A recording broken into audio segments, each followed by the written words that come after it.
दिए दोस्त मरन दिल पर ऐसन चोट रहत जिंदगी भर अफसोस।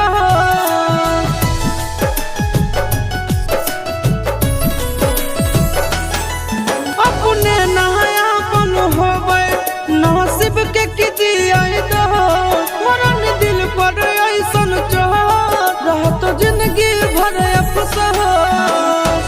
गोरे